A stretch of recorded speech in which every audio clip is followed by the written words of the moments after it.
battle. Pikachu.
Mario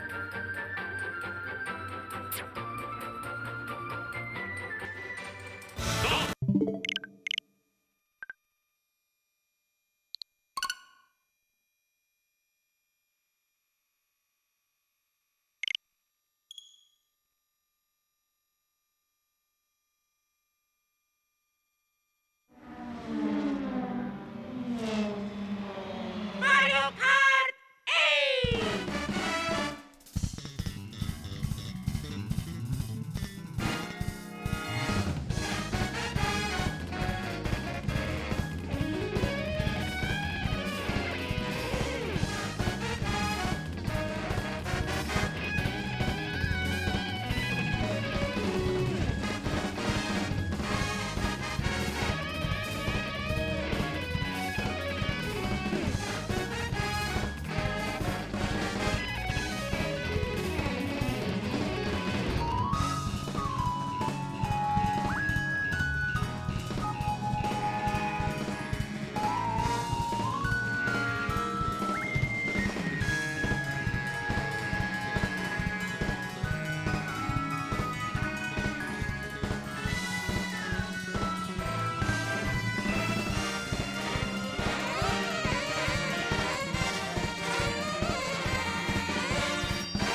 Losing to Baby Luigi is crazy.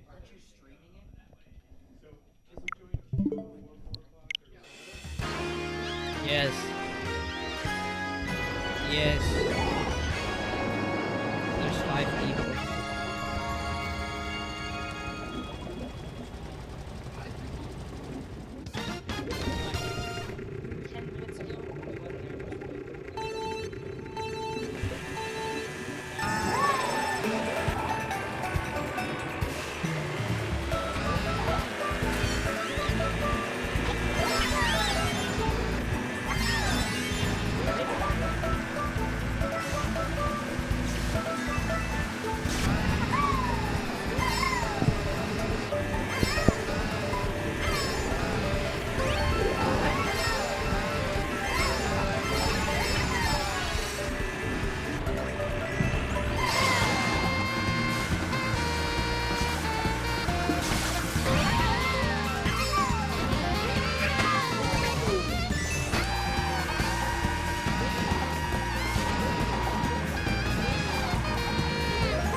Tender speculation, appreciation, and condemnation.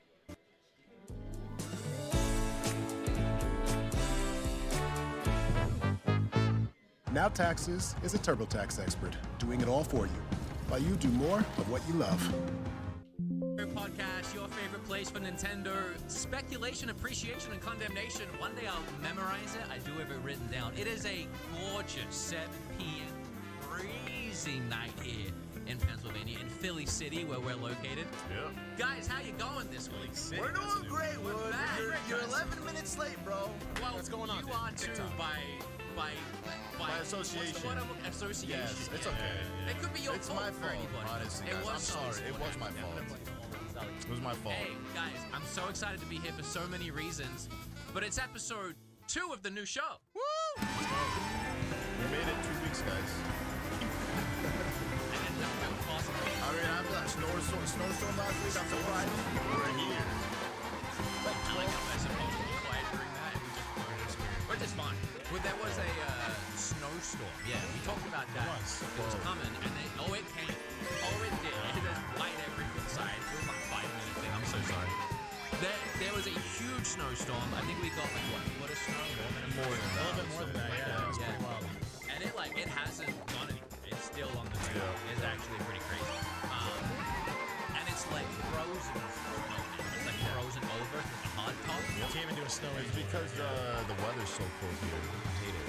It is I absolutely hate it. Yeah. Mid-Atlantic. I saw a TikTok of a girl. I don't know. I hate saying it. I'm not pulling it up. I could pull it up. I don't know. But she went outside because it's snowing. No. Yeah, that's horrible. But yeah, there was a big. If you're not in the US, there was a big storm that swept across the. Like started in like Texas. Yeah. It was like all the explosion got crazy and crazy over my alarm. So yeah, that's what we did. Also, I'm on so many tangents already, but I got my Final Fantasy VII. It came out last week, right? It did, and I pre-ordered it at GameStop online, and they didn't ship it until like 2 days ago, which is very annoying. I know my GameStop's closed. Wait, you don't download games? You don't download the game? Physical. That's true. Oh, true. That's right. I forget. Your basement. Yes. I don't know. It sounded like you said you don't pirate. No, I don't. I try not to. I like to have physical. You don't know that about me? No, I mean now it makes sense because you have your And basement's then a people GameStop. get on to me because they're like, you ain't get, but at least it's something. And this one, by the way, which is why I bought it $40, reversible cover inside. Oh, I did see that. Yeah. Reversible cover, which I've been waiting to bust out. Oh, that is sick. And it gets rid of the game key card thing, which honestly, I wish every single game. I hate that. I will not buy a Switch 2 because It'd be such a nice workaround to get rid of that. So you bought a cartridge and you still need to download the game. Yeah, yes, stop. We're way too late. What are you trying to do? I feel like this is. I can sense But it also comes with a booster pack of 15 Magic the Gathering Fantasy cards, and apparently there's a chance of getting a $300 card. No way. So I Can wanted open it now?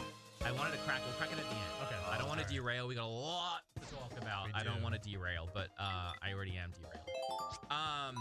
To start with, before we get into our first segment here, I'm going to try and do this while talking, which my brain is not capable of doing 2 things at once. Which is why I talked about doing it while I was doing it. Look at that. Yeah, You did it. There you go. You did it. Congrats. Thank you for that. I appreciate you guys. Before I get started with the first segment of the day, I want to say what we're actually talking about today, which is all these Nintendo Direct rumors and leaks. And if you haven't seen them, you haven't been on the internet.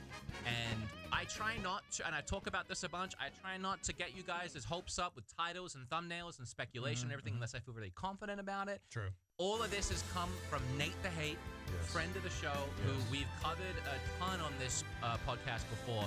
And if you haven't been paying attention to Nate, he knows something, he knows someone, I don't know who, but for the last year or two, he hasn't missed. Literally. He's got a great streak, too. Got a great streak. He predicted the last couple of directs down to a T, not only what they were going to be, but when they were going to be, the date. So right now, he said it's definitely the first week of next month, of February. He thinks Thursday, which makes sense because Nintendo usually do directs on Thursday, which, what is today, everybody? Thursday. What happened this morning today? A direct. A direct. So it does seem like this is happening. Now, he mentioned a bunch of games, and it's all very exciting. So I made my title and my thumbnail based on all of this. Of course, right? And I put the games that he mentioned, and And then today, about an hour or two before we went live, he revealed he got confirmation it's a partner direct. Oh, So no. We got you, baby. Wait, don't leave. This is why I'm telling you now, because I don't want to lie to you. Sorry, I do want to lie to you. That's why I'm Oh, live. we're live. The partner direct could still be very exciting, and there's still a lot of really cool things that we can talk about and look at and speculate about, and a ton of things that Nate the Hate has said, and we have rumors of that we can look at today. Okay. But I think I'll leave the thumbnail unchanged because Nate still predicted things like the 3D Mario and like the Pokemon Gen 10, like all of that, until he changed to partner. That's what he said that we were going to most likely see. So I want to talk about that and go over those leaks and rumors. And then Zelda's in the thumbnail because next month is actually Zelda's 40th anniversary. Hey, that's crazy. Man. So this is just me personally speculating. I think we'll get a direct next month, a full one. I don't know when. Or at the very least, a Zelda 40th. Something Zelda related. It's got to be something. They did it for Mario, so why not Zelda? There's got to be something. Yeah. So we can dive into all of that, and I also want to look through the Tomodachi Direct today quickly before we get started, and then we have a ton of other things to talk about. But before we get into any of that, we need to talk about our first segment of the day. Oh, man. What have we been playing? Look at that. Oh, Pac-Man, what happened, dude? What did you eat? Bro, he tasted the Italian food and he said, no thanks. Oh, that's rough. He did. I know. I played that earlier, and Sully was like, "Did he just like vomit up Mario?" I'm like, "Yeah, I guess he kind of did." He did. If you're into that type of thing. I get it. Yeah, I'm trying some things out. Let me know what you guys think. I have some segment animations and stuff. I told you I really want this show to be structured and have like a flow to it. Yeah, So I like it. It's going really well. The start of every episode, I want to do a little. What have we been playing for a few minutes, like 5-10 minutes? I don't want to Okay. bog it down because Yes, everybody yes. watching wants to get to the direct stuff. Of course. But I think it is a fun thing that a lot of podcasts do, and it gives me a chance to talk about what I've been playing week to week. But I want to know you guys first, and then Okay. I'll get to mine. Sully, you're up. You want me? Yeah, All we gotta right. hear you, dude. All What's right, up? so I mean, mine is pretty simple. I've only played one game last week, and I only played it simply because I was recording it for my YouTube page, so a video comes out on Saturday. So I played through Zelda Ocarina of Time 3D. Played it twice actually in the last Interesting. week. On your 3DS? Oh, okay. yes, on my 3DS. Yep, On my 3DS, baby. Yeah. Super official. But no, I did. I played it twice, and it was really fun. Wait, last week you played it through twice? Yeah. So I have to play you just it. played it twice? No. I played through it like in its entirety. Oh, wow. Twice. Wow. So, Oh, wow. because the way I record videos is I have to pre-play the game. Yeah. If I already played it, unless I'm doing a blind playthrough. Oh, so you know what to do. Exactly, because So I then you 100% the streamline game. the So that way gameplay. you have Yes. the archive like Exactly. Oh, So- interesting. Wow. So the first That's playthrough was dedication. like, I don't know, 30 hours. Yeah. And then the second playthrough, I recorded it in like 17. So now I just got to edit it to like under 12-hour video. Wow. Dedication, wow. dude. I That is appreciate that. dedication. That is I don't know awesome. if I could do that. That's really cool. Yeah. Though. But my intention How this year. boring was it to play the second time?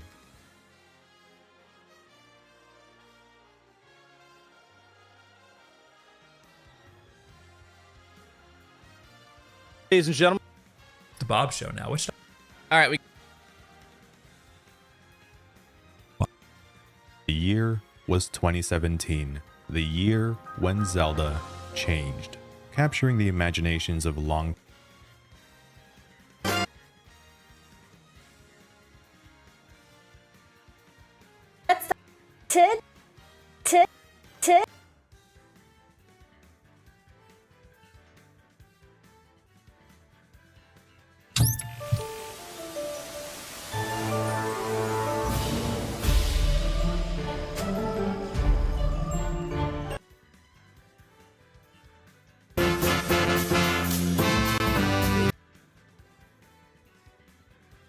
Well, if you're finally ready, Happy Thanksgiving, everyone! Obviously, we're excited. into the. My friends, this is one of the most stacked Nintendo news weeks in a while. We have a lot to discuss, including Donkey Kong Bonanza, which Nintendo sent me a code for. Thank you very much. Folks, welcome to the Mario Matter, your favorite Nintendo podcast, episode 149. I am your host, Nintendo Switch 2 YouTuber M Swizzle, and I'm sure you're tuning in and you want to know what is on today's program. Allow me to give you a preview. First things first, we're going over Nintendo news. That includes things like Nintendo Direct rumors. It's happening, folks. We have 200. What am I going to emphasize? Well, Are you a fan of the Game Awards? Well, we're doing that today, just a mid-year Game Awards, so should be a good time. Folks, welcome to the Mario Matter, your favorite Nintendo podcast, episode 148. I'm your host, Nintendo YouTuber M Swizzle, or should I say Switch 2 YouTuber M Swizzle. I'm here to give you a rundown of what is on today's show. First things first, my guest and I talk about Nintendo news. We have some rumors, we have some confirmed news, a lot of fun times there.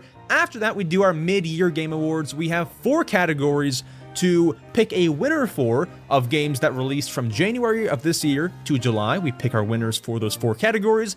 After that, we answer your questions you asked us. And our guest today, folks, is none other than Nintendo Talk. I've known Nintendo Talk for years now, and we're finally doing a collab. We talk about that in a few minutes.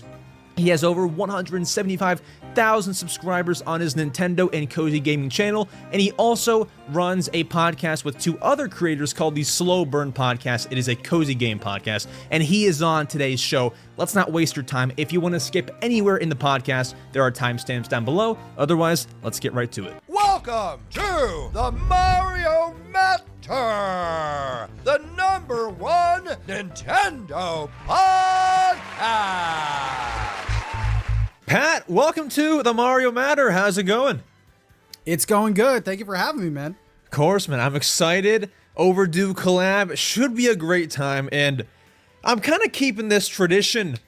We did it last episode. We're doing it this episode. I'll show you what's next. Yeah, this is groundbreaking. It's better. Welcome to the Mario Matter, ladies and gentlemen. A brand new podcast started by me alone, covering Nintendo news topics. So this podcast will be done probably weekly or so. Obviously, I'll miss some weeks here and there because, life gets in the way. But we will cover rather interesting topics, news topics in specific. Like, for example, today we'll be covering the Mario Strikers game that comes out June 10th, and also we'll be covering Pokemon Scarlet and Violet, and a few other various topics with some interesting topics as well.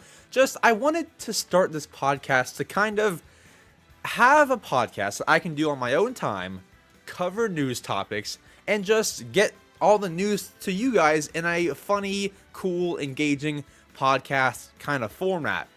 So, yeah, that's really all this will be, just a cool podcast, and I'll take little clips of this podcast and post it on my clips channel. If you want to watch the clips only, you can feel free to do that, and the full 1 hour, however long the actual podcast is, will be on my YouTube channel. It won't be on Spotify or anything like that. It'll just be on this main channel. But, yeah, and I'm not going to cut anything out, so, yes, that'll also be good. Nothing will be cut or anything. So, I do want to go ahead and get into topics. So, as I mentioned, this is a news podcast. I'm going to get into some breaking topics from Nintendo and just all kinds of things that I've experienced with gaming, all that stuff. So, getting all the fluff out of the way, let's go ahead and let's talk about Mario Strikers Battle League. Now, this game comes out, June 10th? I'll be very, very honest, guys. I'll be very honest, and we'll just jump right into this. I've never played a Mario Strikers game in my life. I've never played a game, Mario Strikers. I've never touched this series. I don't know. It's a soccer game, which is what I get from it. It's playing soccer. It's almost like soccer and football. You can tackle the guy. I played the demo. It's soccer with football. You tackle, you special moves.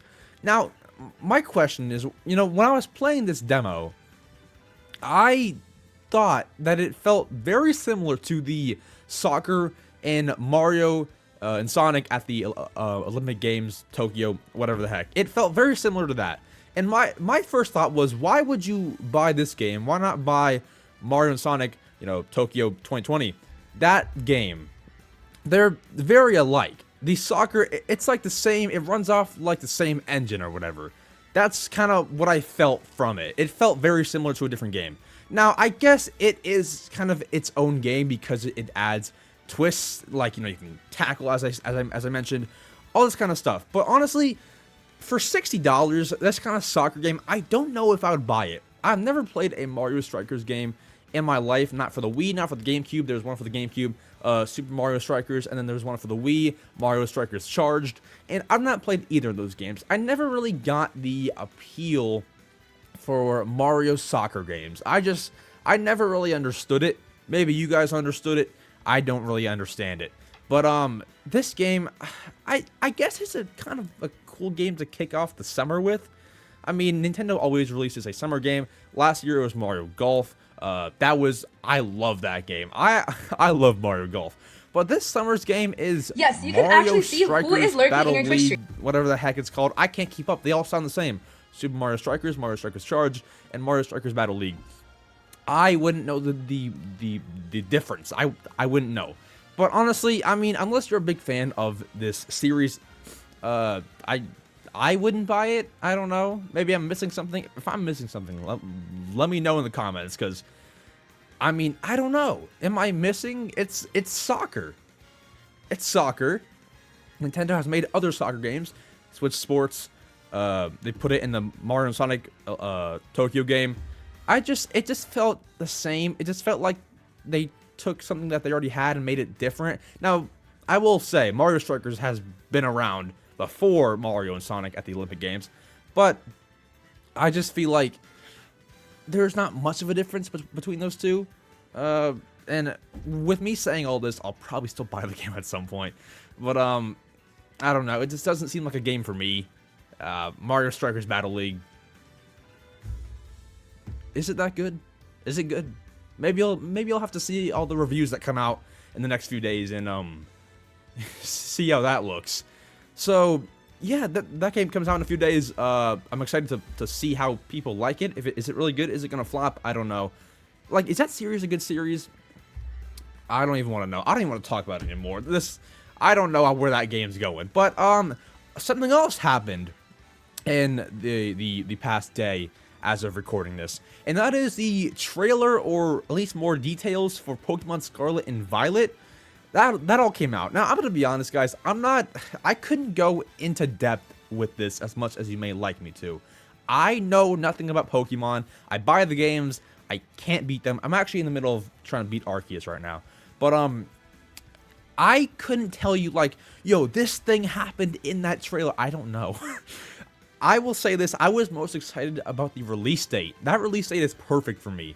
That is near my birthday, Thanksgiving, if you so celebrate, Black Friday, all those things. It's like another, like, so here's the entire month of November, and then it kind of spikes again because that game releases. It's perfect timing for me. And that's really all I even cared about while that trailer was going on. Now, there is this new Pokemon. I think it's new, right? I don't know.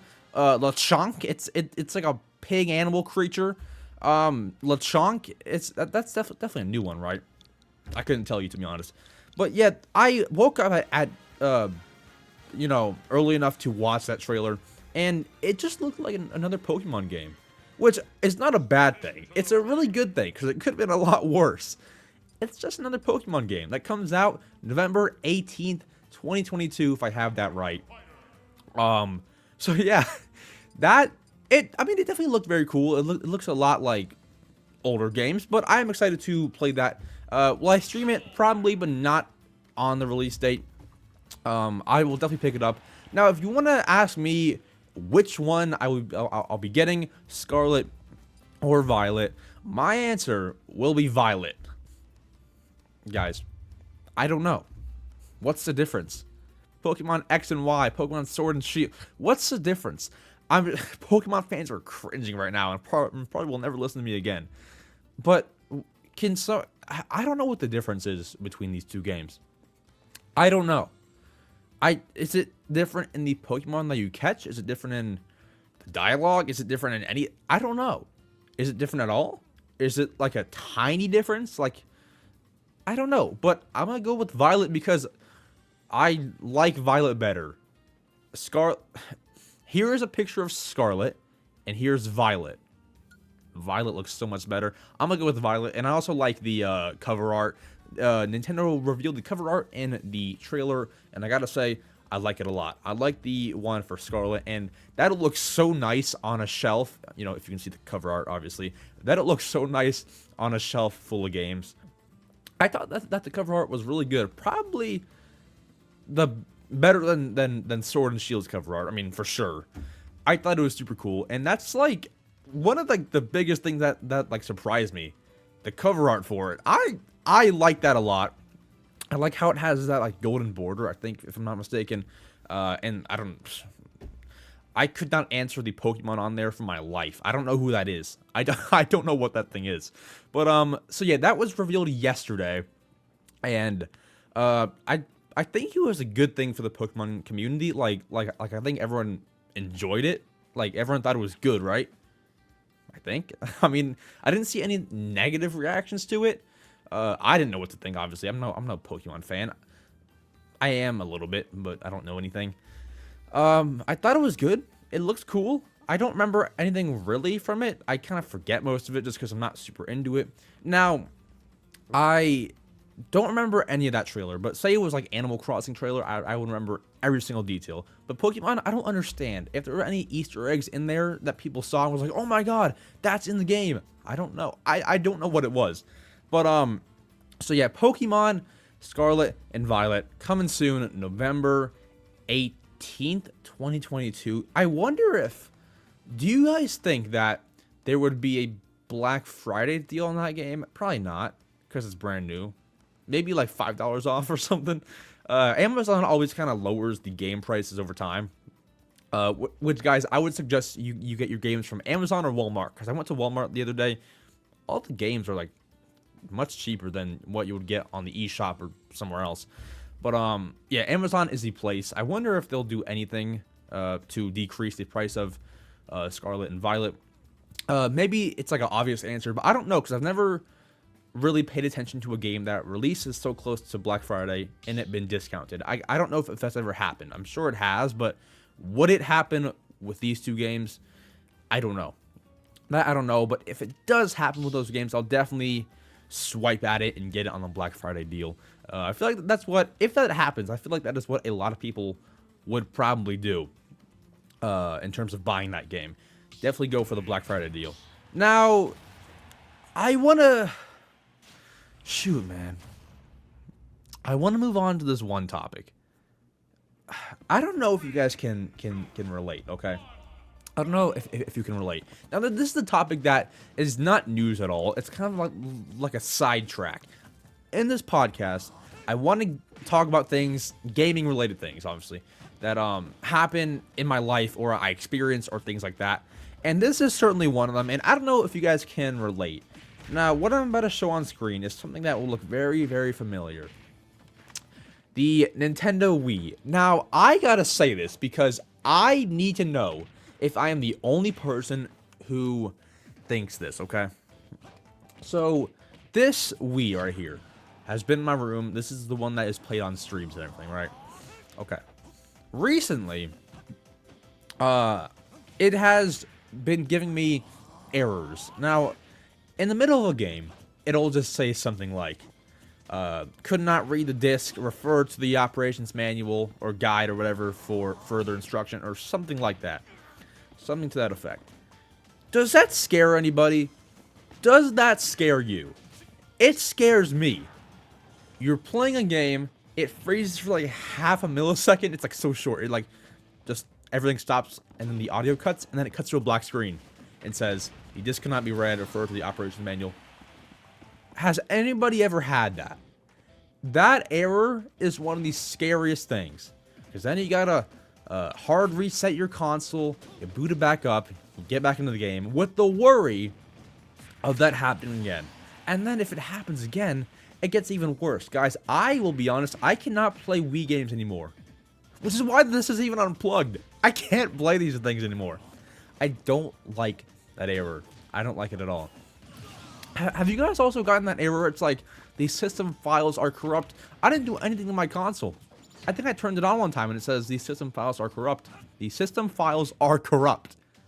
I don't know what happened. I don't know what happened. Whether this thing is failing on me, whether...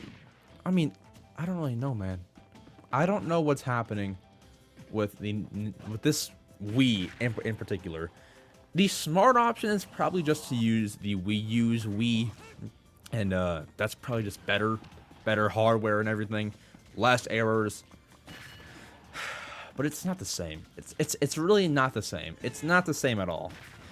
And I love to play this Wii on that TV and everything. I had it right there. If you guys can see, I have a little empty spot right there. It was right there. It was always there. Just to get some errors. Now, I want to know, comment down below, guys. Have you ever gotten that error? And is that scary? Or is that just me? Because I don't know. Is that like a scary error? Obviously, nothing bad will happen. You turn off your Wii and you turn it back on. But it's a scary error to be had there. That is a weird error. And like, I don't know. I was too young to even fully experience the Wii. It came out when I was born. It's older than me. And so I played it here and there, but I was 4 and I don't remember anything because I played it in 2010 before the Wii U came out. And I don't remember anything. So now at this age, going back to, kind of check it out and see what it's all about. It's a weird console, man. And I want to say something that'll lead me into my next topic here. So I was using my family Wii, not this one. This is a different one. And I tried to go to the Nintendo or Wii Shop channel on my Wii console. If you guys have used this Wii Shop channel in the past 2 months, you would know it doesn't work. The servers are down for the Wii Shop channel, but not only the Wii Shop channel. From my knowledge, it's the entire Nintendo Wii servers. You cannot update your Wii. If you have it on version 4.2, it cannot jump to 4.3. It can't right now. As of recording this, it cannot. The servers are down for the Wii. Nintendo has put out a statement about it and said that they are doing maintenance. But 2-month maintenance? What could be worth the 2-month maintenance for the Wii Shop channel? I don't know. The Wii Shop channel should not have a 2-month maintenance. I don't know why they would have to have that. Why do they need that? That is something I don't really know. It was working fine. What's different? Now, there are some speculations that the Wii Shop channel is gone forever. It's gone forever. I don't believe that. I believe that if it would be gone forever, they would give us a heads up. They would give us a heads up and tell us, it's closing forever at some point at this date. Do what you want to do now, re-download games, all that kind of stuff. But it was gone without warning, and I don't know when that'll be back up. But I want to re-download games and update my Wii. This is the 4.2 Wii. I've not updated it actually. So yeah, I don't really know when that'll be back up, but I want to bring it up because that's honestly very weird. It's weird that it's down without notice, and it's been down since like March. It's actually June now, so that would be almost 3 months, as I think it was like mid-March or something, middle of March. Yeah, no, that's really weird that it's down and won't be back up. Who knows how long? It could be next year. Next year until it's back up and running, and then you can re-download games. I think that following this maintenance, Nintendo will announce. So after it's back up, I think that in a few months they'll announce that it'll be gone forever. That's my thinking. I don't know. Maybe it'll be another 5 years before it's gone. Maybe another 10 years before it's gone. Yeah, I don't know. It's a confusing one. But this console recently has unsettled me, and I don't know what it is. I don't know what it is. Comment down below if you can relate, because I would really like to know that it's not just me. I can't play any of the games anymore. I can. I sure can. But I don't want to. And I'm sure I'll get back to them eventually, but I can't play them without thinking, oh my gosh, this error could pop up any second. any second now, black screen. And it's just scary for some reason. If this sounds dumb to you, if you've never had it happen, if you had it happen, you would know. This thing is scary. It's nothing to be scared of, though. It's just a black screen that says an error occurred. Refer to the Wii operations manual for, for details. Why is that scary? I don't know. But, shifting over to our next topic, which is sort of related to this Wii Shop Channel 1, the 3DS. The 3DS and the Wii U. You can no longer use credit cards on the Wii U and 3DS eShop. This is something that... Is it well-timed? Is it too soon? Is it too late? I personally think it was a little bit soon. Just a little bit. A little bit soon. I think maybe later this year, or maybe even like early next year, they should stop credit cards and then later that year fully shut it off. I think it was a little bit soon, as there are still some 3DS games that people still, want to buy. And of course, now you can still buy them, but credit cards were the superior way to buy one of those games. Now, as I just said, it's still available. The Wii U and 3DS eShops are still available. I believe that they shut down March of next year, 2023. I think that's right, if I'm not mistaken. March of next year, they shut down for good. Obviously, you can still re-download games from there, but I believe it is down for good at that point. Now, I think that the best way to go about this would be to buy an eShop gift card off of Amazon for $10, $25, however much you need, maybe even $50, and I guess just input the code to your 3DS or Wii U and just buy games that way. Would that be like the easiest way, or is there something that I'm missing? I mean, I guess you could you add funds on the Switch if it's connected to your account? Use them on the 3DS? Does that also work? I don't know. Does that work? Can you even... Is it available to even add funds on the eShop, or did they remove that? I don't know. I've not bought a game from the eShop in forever. I don't know. There's probably a few ways to go about this situation. My way would probably be to buy gift cards off Amazon and just put them into the 3DS. And, yeah, that's probably how I would go about that. But I do think it was a little bit soon to discontinue eShop credit cards in 2022. I just feel like, yes, it is over, 10 years old now, but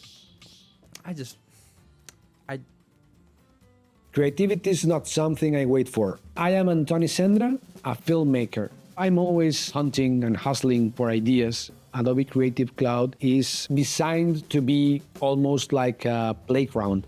They provide you with some really inspiring tools for you to start. It allows me to disappear in the creative process. It's about the making. Adobe Creative Cloud gets me into the zone. It was a bit soon. Soon for me, anyway. Maybe everyone else is like, just kill it already. No one uses it. But obviously, Nintendo knows best, and they're going to do whatever is best. And so, I don't care too much. As long as I can buy things before 2023, I'm good. And yeah, I don't really expect to buy many more digital things from there. So, I'm fine. But, next topic. Do you guys like digital video games? Do you like digital games? I had this thought recently. I thought to myself, I will never buy a digital game again if it is available physically. Over the past few months, I have valued my video game collection. I have my Switch games right here. And I had just there's games I really like. For example, Pokemon Arceus, new Pokemon Snap, Super Mario Maker. Those are all games I have digitally. I thought it would be so cool to have them on my little video game shelf one day. But they're digital. I can't have them there. So, I made this promise to myself to never buy a digital game again if I can get it physically. I just think it looks better. And yes, you can just load it on the Switch without having to put in a cartridge. But I think it's so much more worth it to have the game on a shelf that you can always look at for the rest of your life than to have it digitally. Now, if there are upsides to having it digitally apart from not having to put it in the cartridge, let me know, because maybe I could change my mind on that. But I don't know. I think I'll definitely collect all my games physically from now on. The best way probably to pre-order from GameStop. I always pre-order from GameStop, as that is a very good Amazon. If you let's say this: if you get it from Amazon, you can get it for retail price. Obviously, there's no cheaper retail price. It is most likely delivered on the day of release date, but that's not even guaranteed. And that's it. If you get it from GameStop or a game store near you, retail price, sometimes they include a little extra something. For Lego games, sometimes it's a Lego set. For some games, T-shirt. Some games, poster. They throw in a little something. Now other like Target does this too. So very rarely they do it, but GameStop does it a lot, where they'll throw in a poster or something like that if you pre-order a game. So retail price, poster, and get it whenever you want. You can get it right when they open if you wanted to. And Amazon will not get you your game right at 10 or 11 a.m. It just won't happen. I feel like ordering from GameStop is the superior way to pre-order games nowadays. Now, will GameStop go out of business?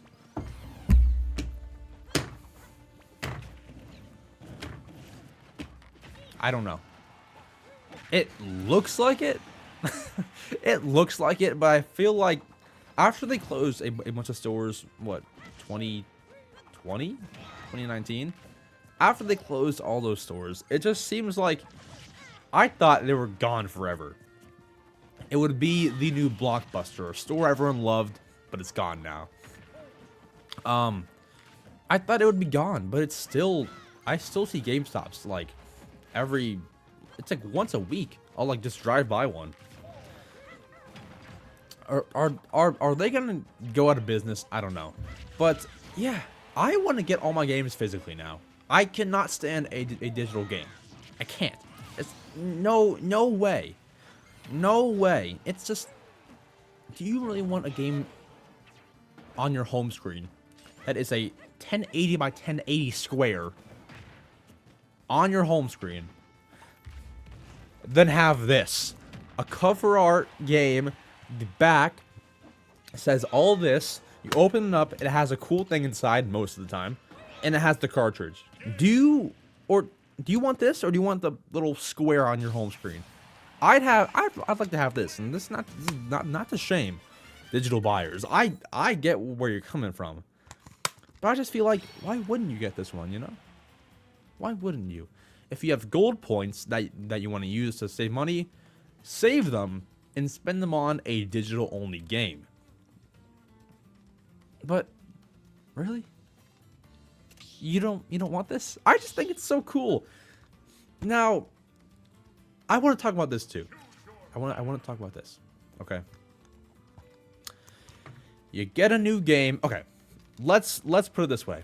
It is 2008. Okay. You get a brand new Wii game. You open it up. There's a manual. What happened to video game manuals, man? I didn't even think about it really when the Switch first came out. I didn't think about it. What happened to manuals? Guys, there used to be a little video game manual that would tell you all about the game right when you get it, and it's right here always. Where did it go?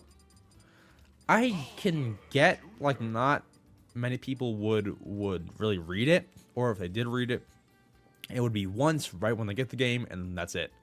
But it just made it look so much cooler, and I don't like how there's all this just to have the tiny cartridge. I don't really like that.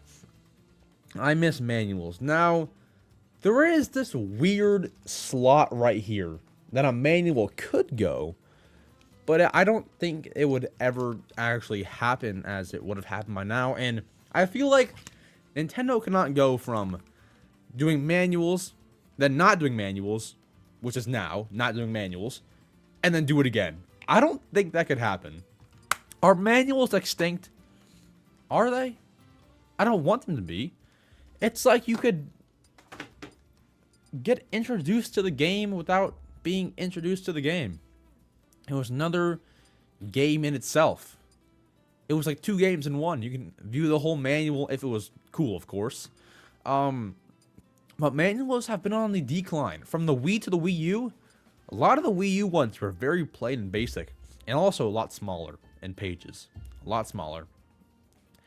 Manuals have been on the decline. And am I the only one who actually enjoyed these things? Am I? Or did you guys also like manuals? Manuals made the whole game box, really. Now, if you go to buy old video games, such as the Wii or 3DS, you know, Wii U, it's a lot cheaper to buy it without the manual. So let's say that there was a game, 20 bucks used.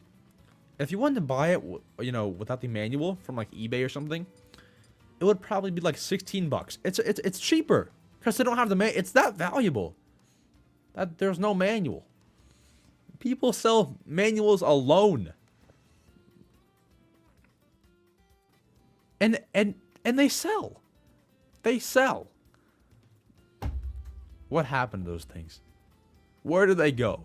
Why did we discontinue these manuals? Now, I will say, when you open the game, if you have a cool game anyway, there's some box art right when you open it. But, man, do I miss those manuals. Alrighty.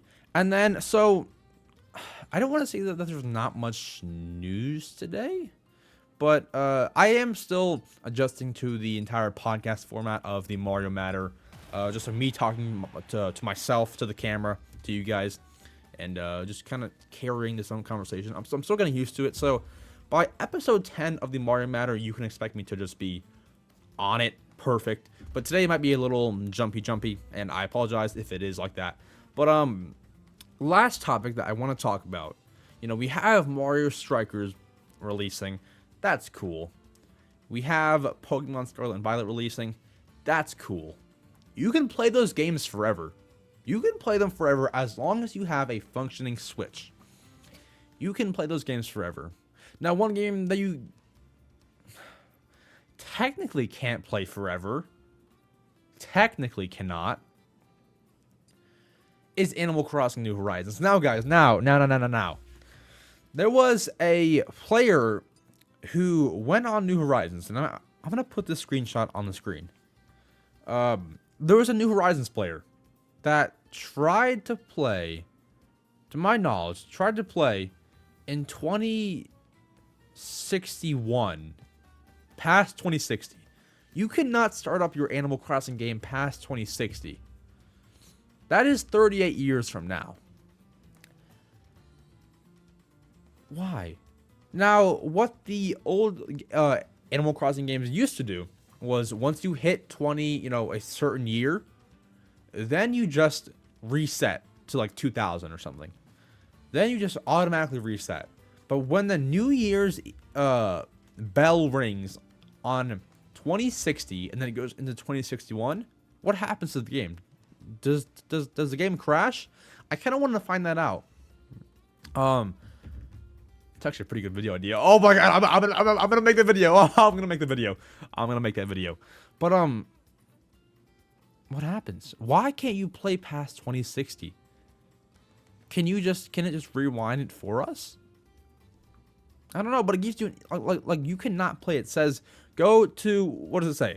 Please close the game from the home menu and restart after setting a date between January 1st, 2000 and that must be, it's like back, it's like the other time format, December 31st, 2060.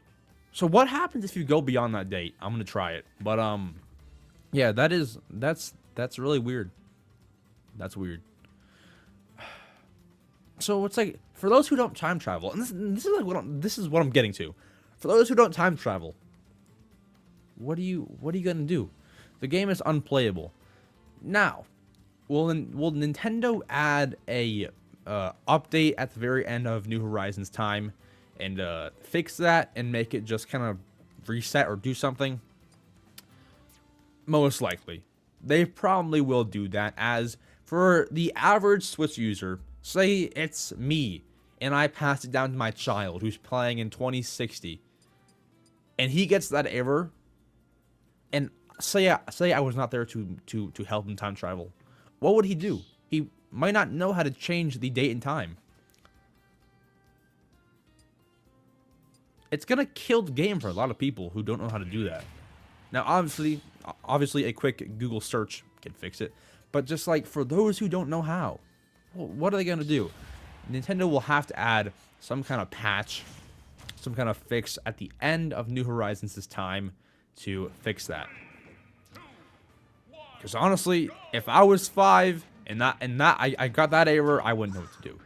But a New Horizons, or not even New Horizons, Animal Crossing is reaching the end of time. I know that the GameCube Animal Crossing, it stops at like, isn't it like 2030? In 8 years, we cannot play that game on real time, which is gonna sting, man. Sure, I mean, I won't be old, but I'll definitely be an adult when that time comes. So I won't care too much. But yeah, it's a scary thing, man. And in 38 years from now, we can't play New Horizons on the same day, like on the correct date. Guys, there is a ticking time bomb in the Animal Crossing franchise here. City Folk, same thing. I don't know when that expiration date is, but you can bet your butt it's soon. Like next 20 years soon. And it has to be. It came out in, what, 2008? Yeah, 8. I'm sure it's soon. It's definitely soon. But, yeah. Scary times, kids. Scary times. I keep saying New Horizons. Animal Crossing is coming to an end. End of time, man. But you can definitely look out for that video on, what's it? What happens when the New Year bell rings in 2060 and it goes to 2061? Like, what happens? What actually happens? I've seen videos where, if you do that in like older games, it resets the clock to like 2000. But if you get that error, from past 2060, what do? I guess we'll find out. But yeah, those are really all of the topics that I did want to cover in today's The Mario Matter.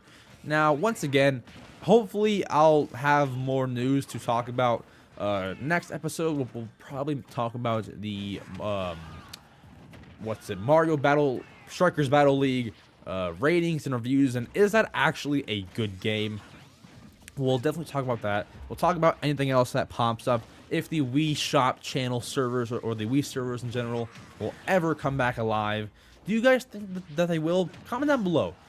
Comment down below anything that you really want. But one thing that I do want to know, definitely comment this. Does the Wii error scare you that I talked about earlier? I want to know. But yeah, guys, this podcast, this is the first episode, kind of rocky a little bit, kind of a rocky episode. You may think that. I thought it was pretty good. But if you think that, it's only going to get better. Episode 10, we'll be crushing it. And yeah, guys, that is it. I hope that you guys did enjoy this first episode of The Mario Matter. Like, comment, subscribe, share with all your cool cats, all your Mario friends. And I should make some kind of cool outro for this. How can I end every single episode? How about we make something up, and then in 20 years it'll be like really cool. We'll just we'll throw Mario back and forth and just say adios.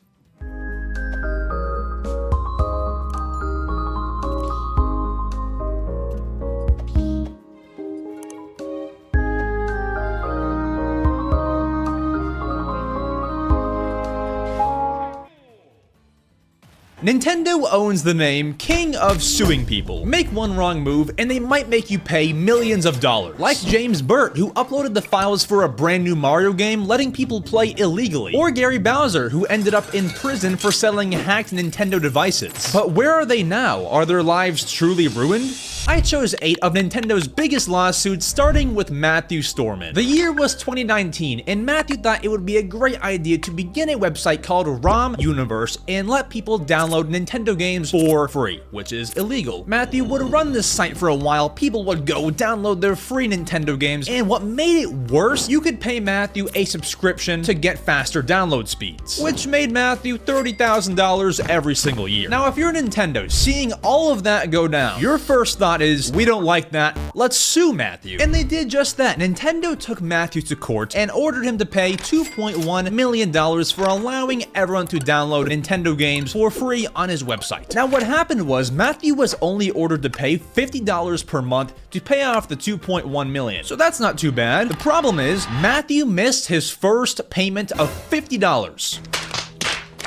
I'm sure now it's been settled or he's still paying off that $2.1 million. But where is Matthew now? Well, I did research on Matthew, and the entire lawsuit took place in California. I found one Matthew Storman from California, and he makes TikToks. His bio is, oh yeah! And we have some videos. Let's click this one.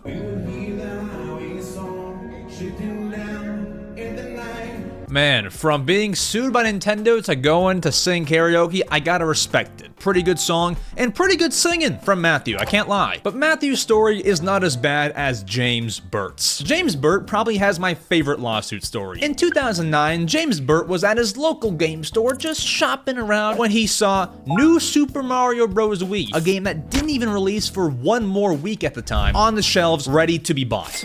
Now, as any Nintendo fan would, if you see a game that's not even released yet on the shelves, you want to go and take it to checkout to see if they will let you buy it, because if they let you buy it, you have something no one else does. So James did that, and they let him buy Mario Bros. Wii 1 week early in Australia. G'day, mate. So James goes home, I'm sure he's so excited, and he hops on these online gaming forums. Now, when writing on these forums, James claimed he had the game, and people on the forum were saying, upload the files, prove to us that you actually have the game. After some convincing, James uploaded his Mario Bros. Wii file, letting 50,000 people download the game and illegally play it without paying a dime. Now, Nintendo heard about this, and in classic Nintendo fashion, they sued James Burt for $1.6 million.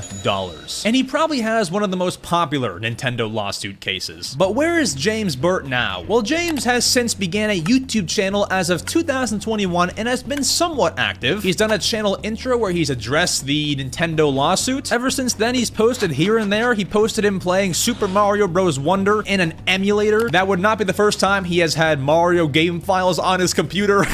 Other than that, he DJs under the name DJ Nuts. Gotta respect it.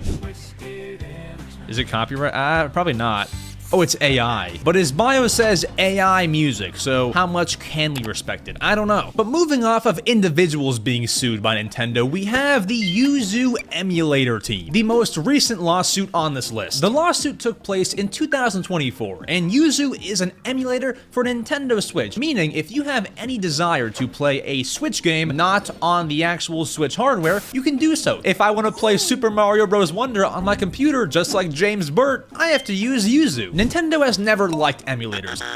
While some of them can get away with existing, Yuzu couldn't, and that's because Yuzu was teaching people how to play games illegally, telling people how to get certain keys you aren't allowed to have to play Switch games on a computer. Nintendo sued the Yuzu team and argued that Legend of Zelda Tears of the Kingdom was played illegally over 1 million times. Nintendo won that lawsuit like pretty much every other lawsuit they're ever involved in, and Yuzu had to pay $2.4 million to Nintendo in damages. Now, where's the Yuzu team? Well, the Yuzu program was removed off of GitHub, meaning you can no longer download it. The Yuzu creators also made a 3DS emulator called Citra, which is also removed. And while I couldn't find much on the actual creators, their company name is Tropic Haze LLC. I googled that, they run a smoke shop now.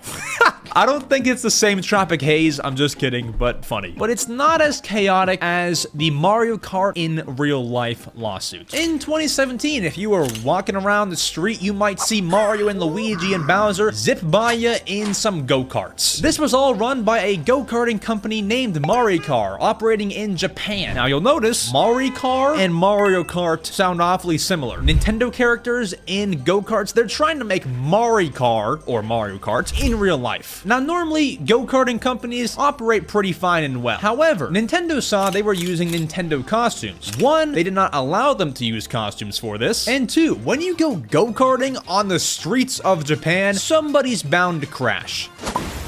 And when somebody crashes and they're wearing a Yoshi costume, it looks like Nintendo's doing this. So Nintendo sued Maricar in 2017 for about $97,000 at that time, but then Maricar appealed, and then the judge made them pay $483,000. Moral of the story, never appeal anything. But where is Maricar now? Did they shut down? In fact, no, Maricar still operates to this day, but under a different name, Street Kart. They use different costumes now, and I'm telling you, when I go to Japan, that is a bucket list place to visit. But while you probably have never heard of Maricar before, I bet you've heard of rapper Soulja Boy. Yes, Nintendo sued rapper Soulja Boy in 2018. See, Soulja Boy was coming out with these custom Game Boy looking consoles called the Retro Soulja Boy Mini. These retro Soulja Boy Minis had retro Nintendo games on them, and he was selling them. You can't do that, you don't own those games, Soulja Boy. So because he's essentially selling Nintendo's games, Nintendo didn't quite sue him, but they said, hey, if you actually keep selling these, then we're gonna sue you. And he backed off immediately and stopped selling these. But where is Soulja Boy now? Well, I did some research. He's a very public figure. Soulja Boy is set to perform at SeaWorld.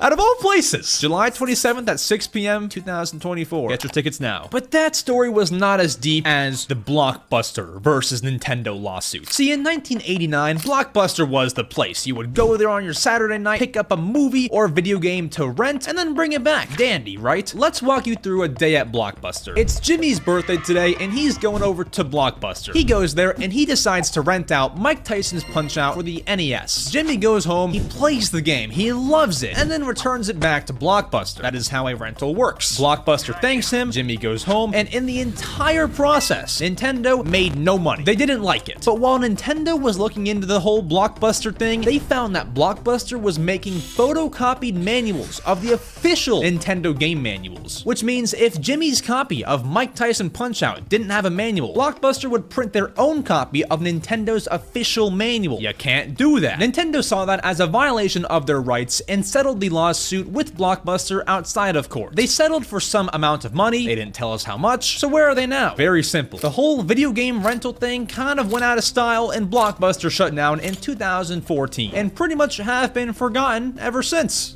Something else that's been forgotten for a long time is the Game Genie. The company behind the Game Genie NES accessory got sued by Nintendo back in 1990. So if you were a kid with an NES in 1990, what would you do? Buy a copy of Mario Bros and play it how it is? Psh, boring. You would buy a Game Genie, which allows you to inject cheats and hacks and customize the game in a way that it shouldn't be played, such as giving Mario invincibility or unlock infinite lives so you never lose. Nintendo saw that and said, hey, they're changing our games, we don't like it. So Nintendo sued the Game Genie company as it added unofficial and unauthorized features to Nintendo's games, which if they add the wrong feature could potentially hurt Nintendo's brand. But Nintendo actually lost this lawsuit simply because the judge compared the Game Genie to skipping parts of a book or fast forwarding a movie. It customizes the experience, but not permanently. So Game Genies kept being sold, but where are they after that? The NES Game Genie is no longer being sold officially, but you can pick one up for about 30 bucks on eBay. And it's pretty hard to make a Game Genie device for any modern game, like for Nintendo Switch, PS5, whatever. So Game Genie is pretty much gone, but they do have a website where they give you information on how to unlock things in retro video games, cheat codes, and more. But there's no case in this entire video that is worse than the Gary Bowser versus Nintendo lawsuit. The only time Nintendo actually indirectly sent someone to prison. Stemming from 2020, Gary Bowser was operating a hacking group called Team Executor, and this team, to put it simply, would sell devices that would let you hack your Nintendo Switch to play things illegally and lose Nintendo money. Now see, Nintendo hates this, as we've learned through the entire video. Now Nintendo took a lot of serious action, but the bullet points are, Gary Bowser, the leader, was sentenced to 40 months in prison, but he was released after just 14 for good behavior, and he now owes Nintendo $14.5 million. Where is Gary now since getting out of prison? There's some info out there, and I actually found Gary on Twitter. On this Twitter, Gary has declared that he wants to restart his life. He documents himself messing with retro hardware like computers and calculators, relaxes in his backyard, and decorates his office. However, he's unable to touch any retro gaming consoles. He did do an interview with The Guardian and said that he's gonna try to pay back Nintendo, but it's not going to be very much. We've learned people make mistakes, but of course we wish everyone here the best getting on with their lives after being sued by Nintendo. Feel free to subscribe. Here's a video here to watch. Here's the subscribe main channel thing, and then here's my Nintendo podcast channel. It's all great stuff. I'll see you all in the next one. Adios. The good old Nintendo Switch has now been around for 8 years, and today, we're breaking down its entire life year by year. I will be ranking all 8 years from 1 to 10 based on the games and major releases. Then at the end, I'll score the Switch itself out of 20, looking at its strengths, flaws, and overall impact, leading to a final review score of blank out of 100. 2017, the launch year of Nintendo Switch. Believe it or not, I was in 4th grade at the time. To kick things off on launch day, we had the Switch release alongside a few launch titles, the biggest one being Zelda Breath of the Wild, one that I actually didn't buy on launch day because it wasn't for me, and the game that I did buy, 1-2 Switch. Boy, do I regret this. And then there were some digital launch titles. Snipper Clips was a great game. Beyond that, in 2017, you had straight bangers though. You had Mario Kart 8 Deluxe. Although it's a Wii U game, everyone loves Mario Kart. Splatoon 2 was the first Switch game that I was really excited for. And then Mario Odyssey came out. Now listen, we need to rank 2017 from 1 to 10. And I'm not even just trying to be nostalgic or anything, okay? But hear me out. There is never going to be a year in Nintendo history where you put out a 3D Zelda game and a 3D Mario game and more, and you're not gonna let me rank this year 10 out of 10. Listen, I know it's crazy to bring out the big guns, and I'm gonna be pretty critical of the years to come later on in the video, but 2017, I would argue, is the best year of Nintendo Switch. Later years got more games and all that jazz, but 3D Zelda, 3D Mario, Splatoon, Mario plus Rabbids, ARMS, blah! If I had it my way though, 1-2 Switch is so bad it could knock off 3 points, making this a 7 out of 10, but no, 2017, our first ranking is a 10 out of 10 year.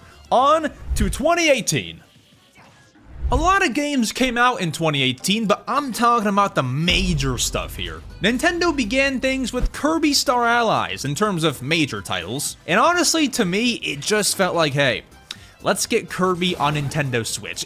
It wasn't my favorite 5-hour game, Kirby, it's whatever, right? But then Nintendo decided to get a little bit funky and released their passion project, Nintendo Labo. Now I think as soon as a lot of people saw Labo in 2018, this was just the most Nintendo thing in the world. Only Nintendo would release cardboard creations like a piano, a house, a kid as a robot. And so I picked up the first kit, the variety kit, and also the robot kit. And although they were fun to make and everything, Labo as a whole, I don't like. So much so that I threw away all my Nintendo Labo cardboard pieces. These games are now useless. And I mean, apart from that, you had Wii U Remaster after Wii U Remaster. Mario Tennis Aces came out. I have it digitally, but Super Mario Party was also a thing. And guess what? 2018 was such a fun year that you even had Pokemon Let's Go Pikachu and Let's Go Eevee, a Pokemon title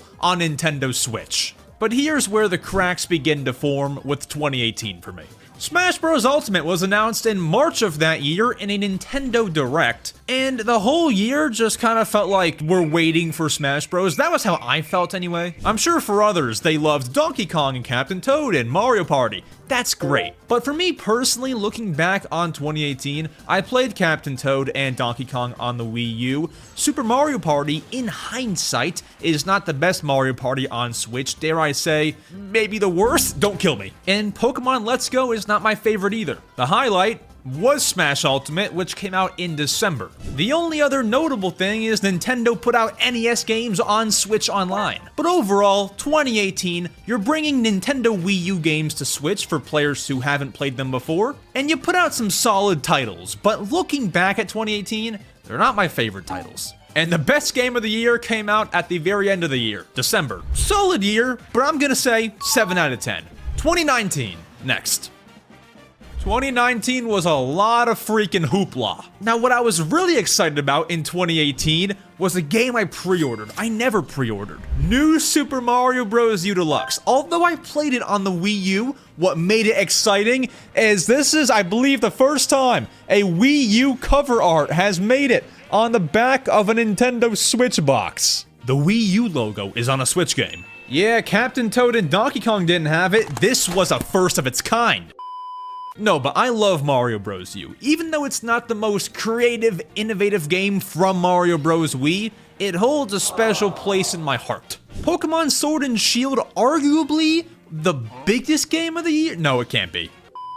Not the biggest, but I did enjoy Pokemon Sword a lot. For whatever reason, it reminded me of Pokemon X, my favorite Pokemon game, so I liked it. And then really, in 2019, you had something for everybody. Baby's first platformer game, I won't dive deeper into that.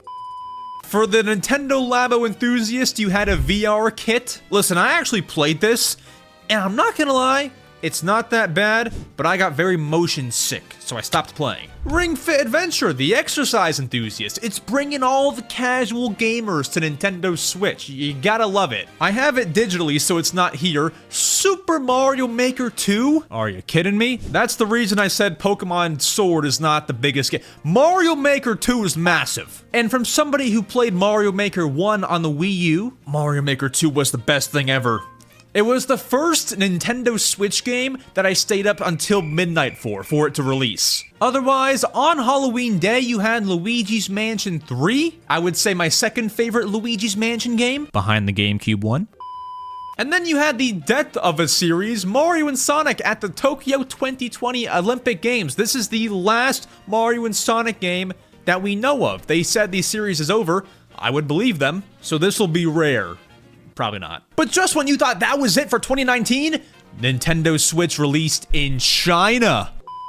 No, seriously, it did. Also, the Switch Lite was announced and released. All the casual gamers are flooding in. Overall, for 2019, there was something for everyone. A very solid year for Switch. Sold a ton of consoles. I give it an 8 out of 10.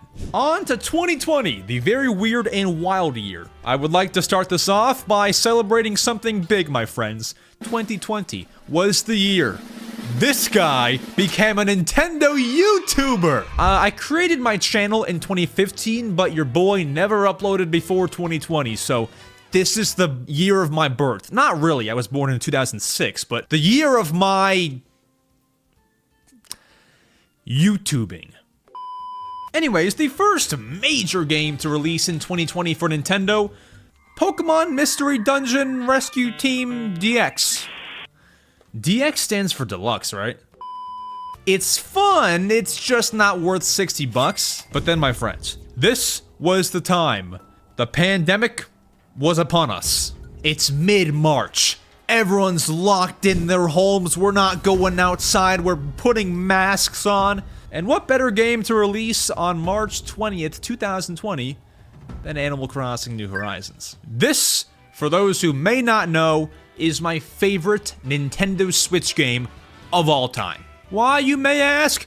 I don't know. I've sunk over 2,000 hours into it. There's too many reasons. No, but just the cozy nature of the game, the way that it runs on a real-world clock, the way that you can do so many different things in Animal Crossing is what makes it great. and I'll always be Animal Crossing's #1 fan. Sorry if I took your spot as #1 fan. I am the #1 fan. No, we can all be fans. I'm just kidding. But this was a highlight for me, I'll tell you that. Xenoblade Chronicles Definitive Edition release didn't do that much for me personally. But what did do much for me is Clubhouse Games 51 Worldwide Classics. As in the title, there are 51 games in Clubhouse Games, but they're all very simple, like chess, checkers, baseball, boxing, and it's just a cool mini-game collection with tons of satisfying sounds. I don't have it here, but I have it digitally. That is a gem. Also, pretty important to note, it is Mario's 35th anniversary. Yes, the 35th anniversary of the mascot of the company. Everyone had to be locked in their homes. Paper Mario the Origami King came out. Woohoo Mario. Super Mario 3D All-Stars came out. Woohoo Mario. Super Mario Bros. 35 launched digitally. What a mayhem that was. The amount of rage that game caused me, I'm kind of glad it's gone. No, I'm kidding. And then guess what Nintendo thought of to save all the people that were locked in their homes? Mario Kart Live Home Circuit. This was a real Mario Kart RC car that you could put in your house, make a course out of it, and play Mario Kart right in front of you in your house. By far one of the coolest things Nintendo has ever done, in my opinion.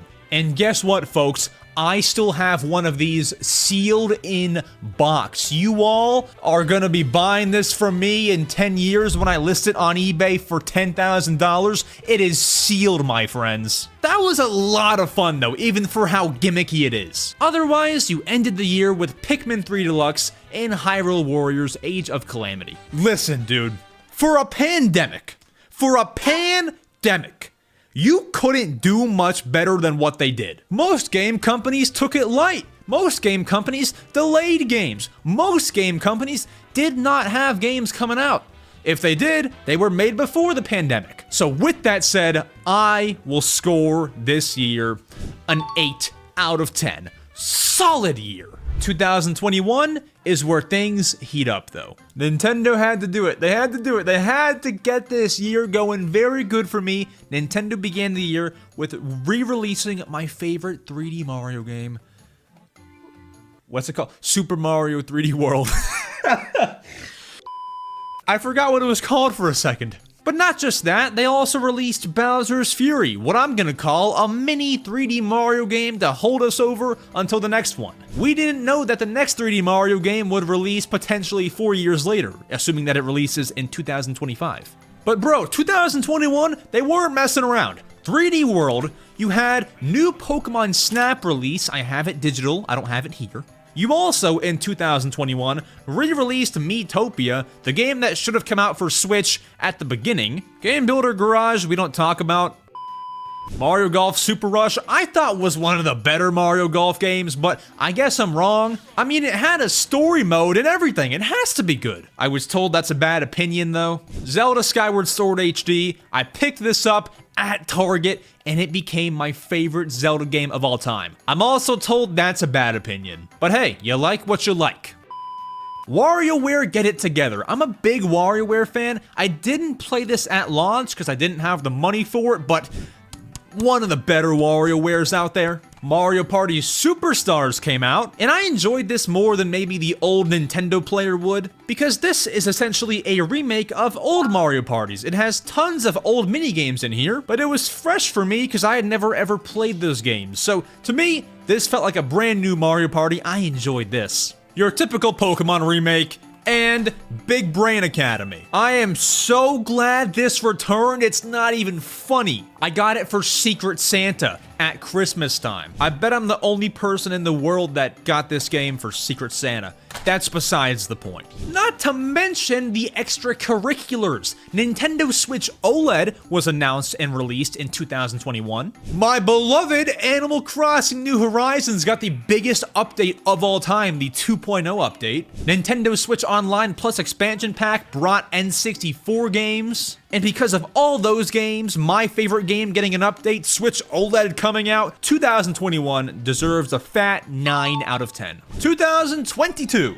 2022 is where I began making Nintendo YouTube Shorts, where a lot of you know me from. If you don't know me from there, comment down below. I would be pretty surprised. And you started the year with a freaking bang! Pokemon Legends Arceus I own digitally. I stayed up for that one until midnight, and I'm not gonna lie, I was pretty upset by how the game was performing. It felt like a very low quality game in terms of graphics. I just didn't like how it played. I learned to get used to it, but it was very weird at the start. But then beyond that, phenomenal game. It was a ton of fun, very different. I cannot wait for Legends ZA to release. Then we had Kirby and the Forgotten Land. I would say for a 3D Kirby game, you know, I didn't have the highest expectations.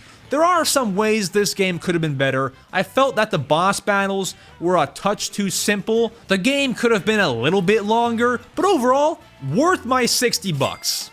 In April of 2022, you had the controversial release of Nintendo Switch Sports. You know, when this was revealed, I was going crazy in my reaction. But as we began to see more of the game, more cracks began to form. You'll know in Wii Sports, there were a ton of Miis being used, you know, Nintendo's avatars. In Switch Sports, you have some random kids playing. That is not what a Nintendo Mii looks like. It was missing some sports and some features. Later on, Nintendo added updates to the game to try and fix that. And I would say with the updates, this is a pretty solid game, especially for only $40 instead of $60. Worth the money, and it doesn't deserve the hate it gets after the updates. Before the updates, oh. Nintendo released probably, in the public's eye, the most mediocre, worst Mario sports game of all time. Mario Strikers Battle League. Now, if you're asking me, I really enjoyed this game. I can definitely admit it's one of the worst Mario sports games, as there's barely any content, there's no story mode, there's nothing. But gameplay-wise, I got a few hours out of this. It was good. It's a good game, I just needed more of the game. You then had Fire Emblem Warriors 3 Hopes, Xenoblade Chronicles 3.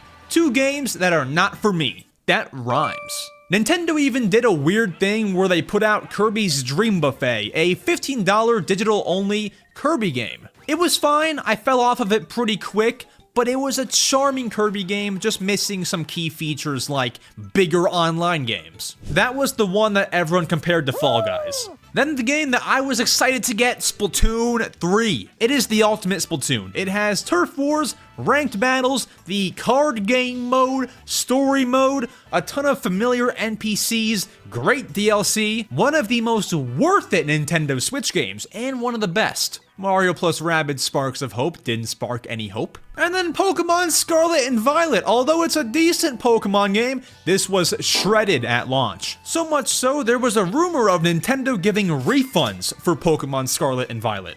2022 wasn't my favorite. Objectively, it's not terrible, but I'm not there for the Xenoblade Chronicles 3, I'm not there for the Fire Emblem Warriors, and a lot of things went wrong. I didn't love Mario plus Rabbids Sparks of Hope, I didn't love Pokemon Scarlet and Violet's glitches, Kirby's Dream Buffet was eh, Kirby and the Forgotten Land could have been better, Pokemon Legends Arceus didn't run well, Mario Strikers Battle League was not great, Nintendo Switch Sports was not good at launch either. So many good games came out, but a lot of things went wrong. Which is why, even though I just talked so highly of this is my least favorite year of Nintendo Switch. I give 2022 a 6 out of 10. 2023 was pretty good though.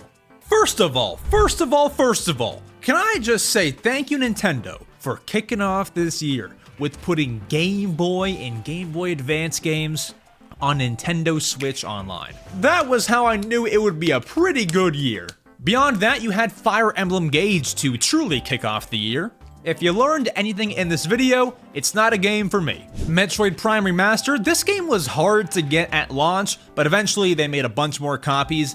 I enjoyed it, but I guess I'm just not a huge Metroid guy, so I was kind of eh, but I can see how people love this. Kirby's Return to Dreamland Deluxe, solid. Advance Wars 1+2 came out, but then, what everyone was waiting for, the sequel to The Legend of Zelda, Breath of the Wild, Super Mario RPG.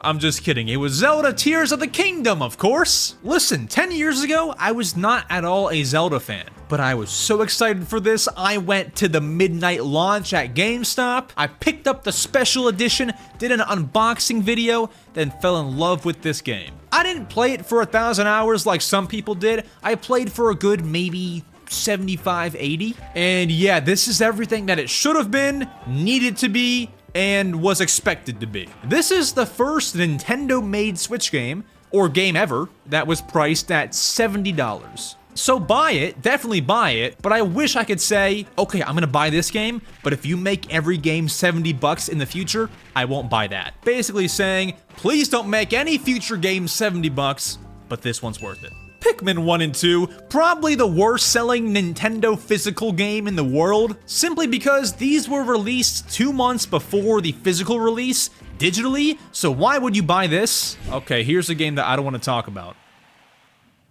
Hear me out. This is the worst Nintendo Switch game of all time. Do not buy Everybody Want to Switch. No idea why they made this, no idea how this passed quality control. I don't know, I won't talk about it. If you need some proof of it being bad, there you go. There's a horse mascot on the front. It could have been better. But then, the other highlight in 2023, my favorite, Pikmin 4. This is the ultimate Pikmin game. Everything from previous Pikmin games was all thrown into here.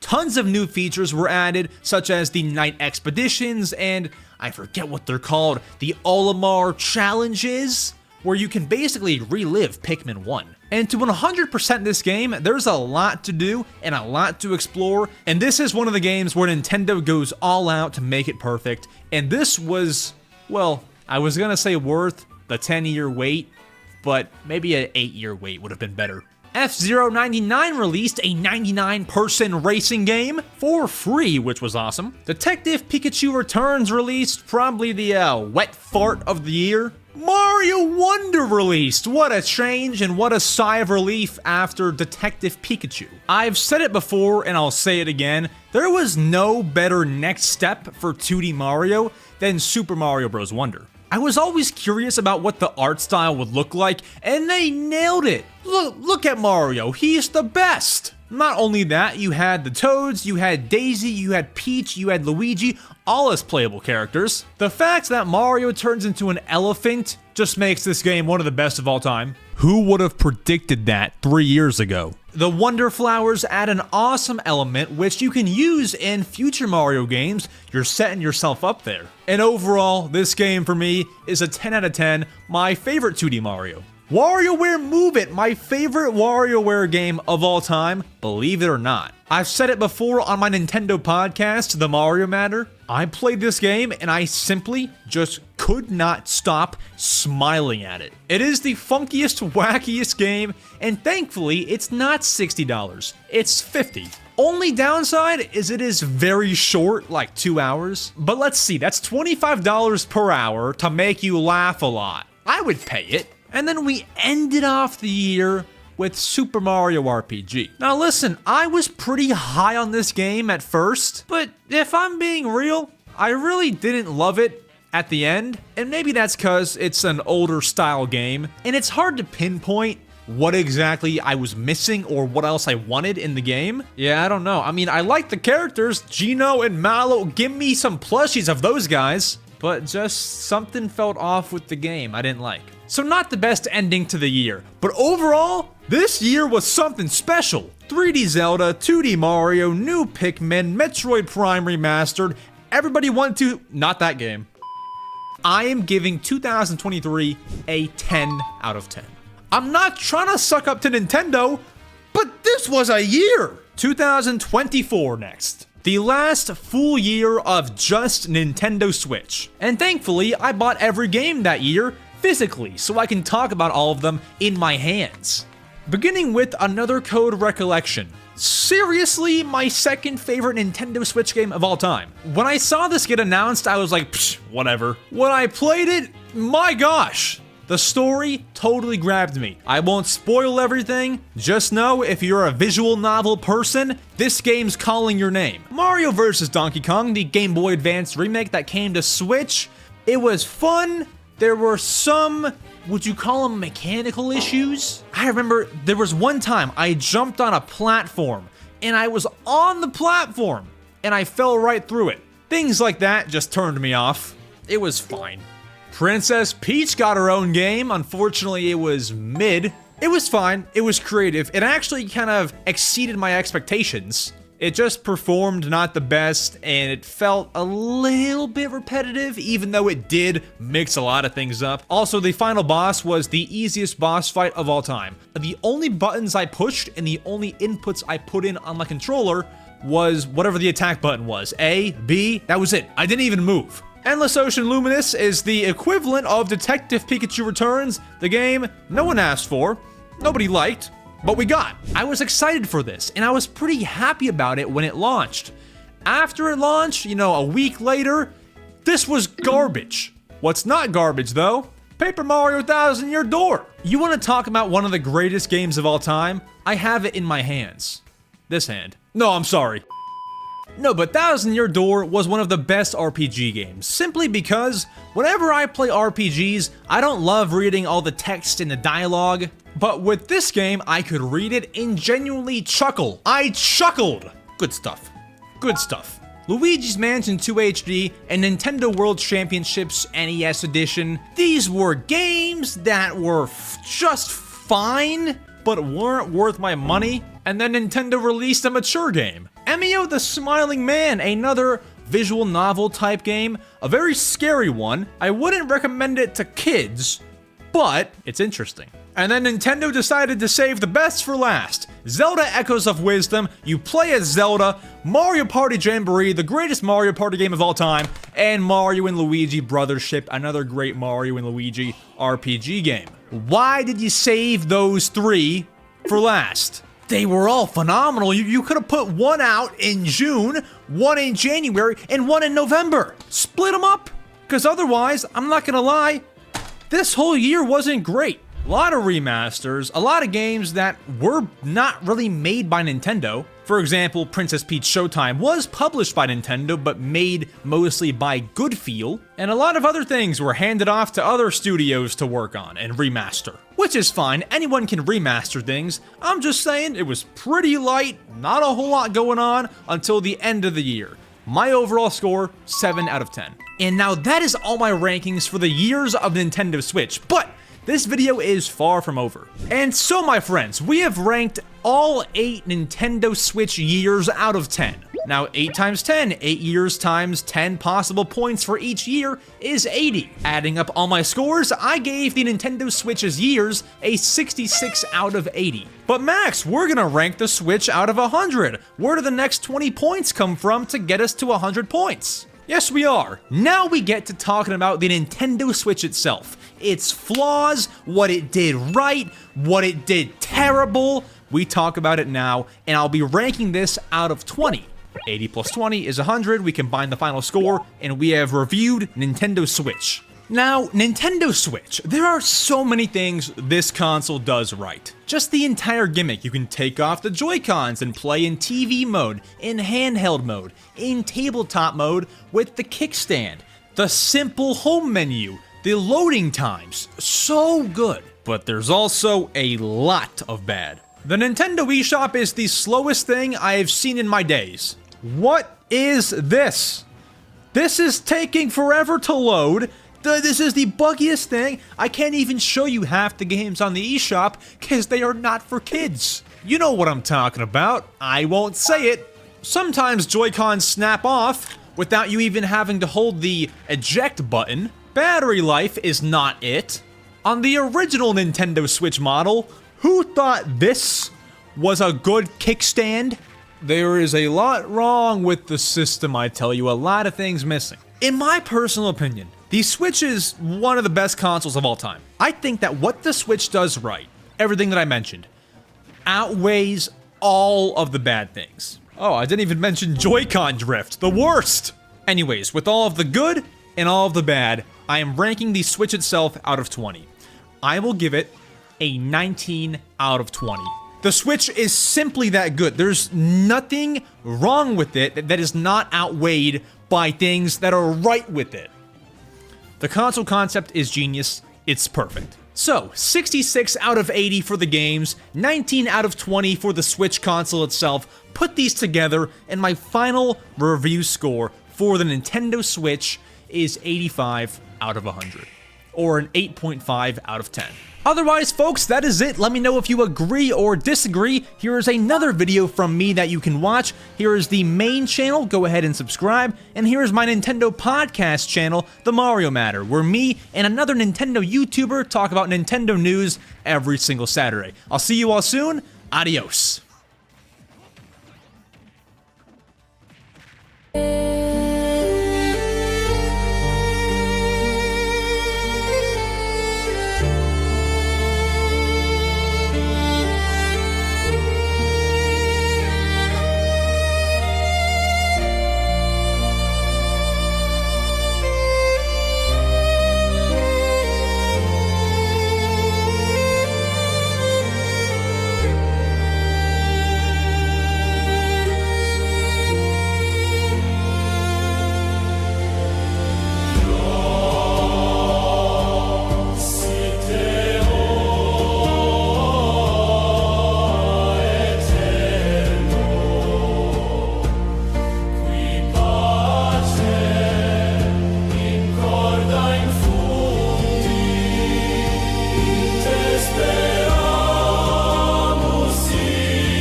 intercedas pro filis tuis, ut pax floreat in cordibus.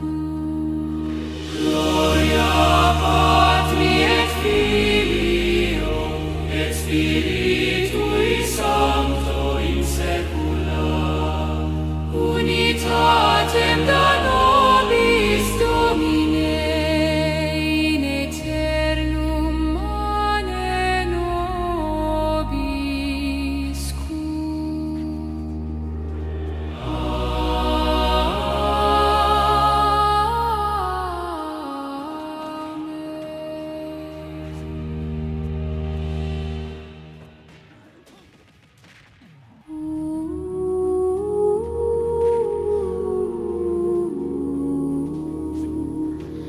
Iesu dulcissime,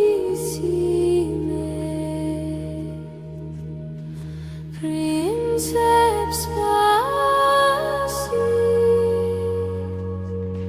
in vulneribus tuis reficimur, fide roboras corda trementia, in amore tuae respiramus.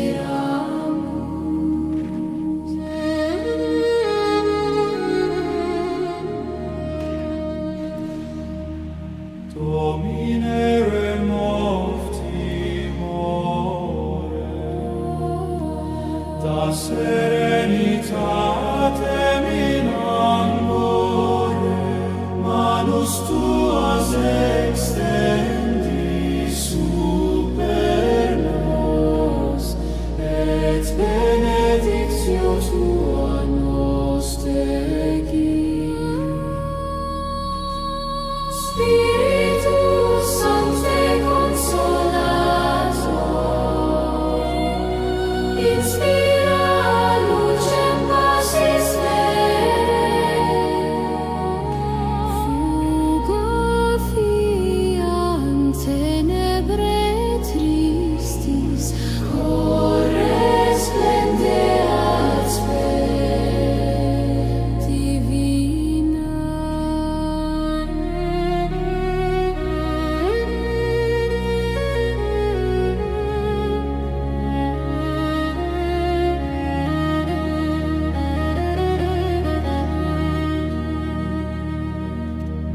Exaudi clamorem fidelium, pax Dei descenda super nos, in eternitate cum sanctis gloriam canemus in celis.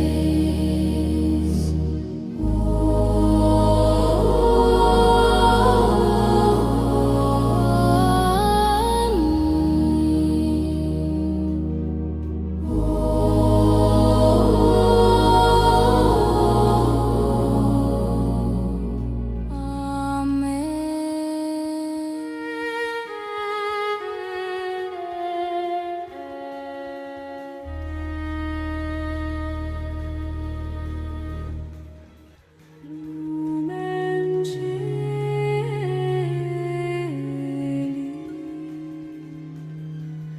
splendor purae veritatis,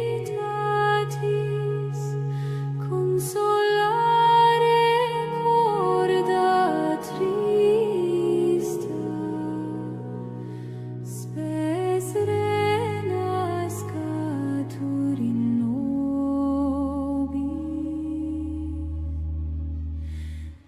Sub alas tuas nos capem, defende a viro maligno, guidam viam rectitudinis, ad regnum Dei perdum.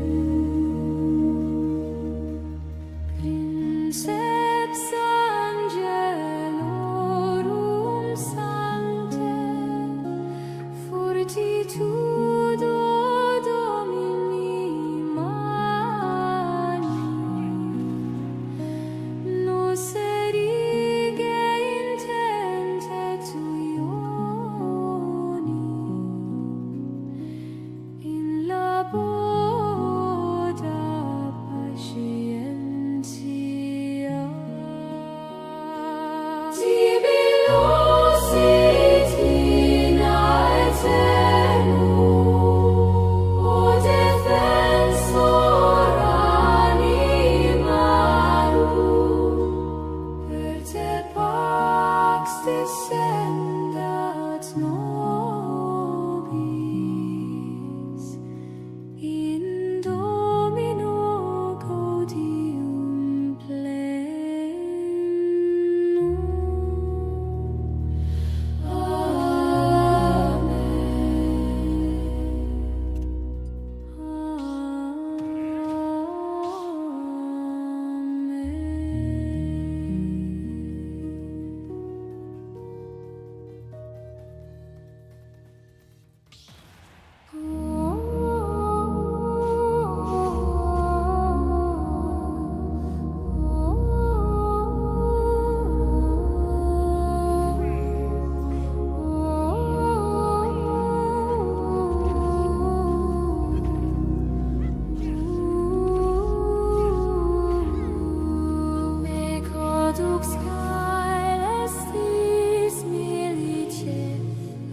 Sancte Michael, custos fidei,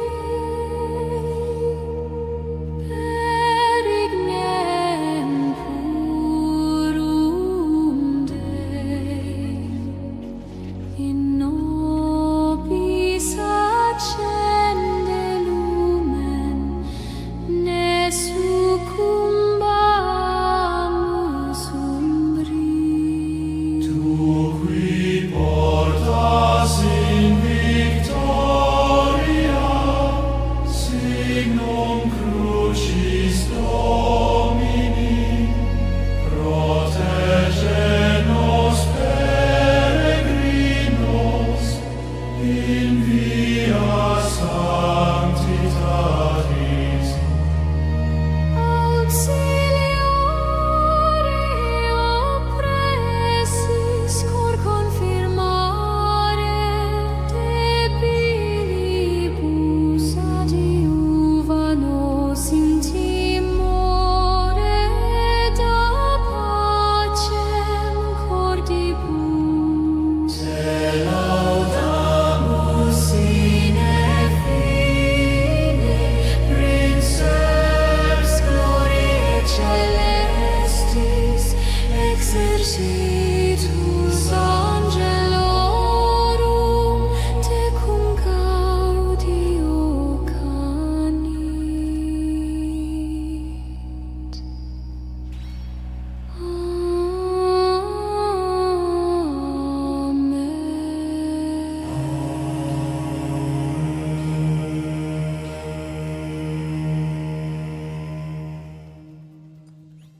Michael Angelus Sancte, scutum nostrum firmissimum, contra omnes adversarios, tu nos semper protege.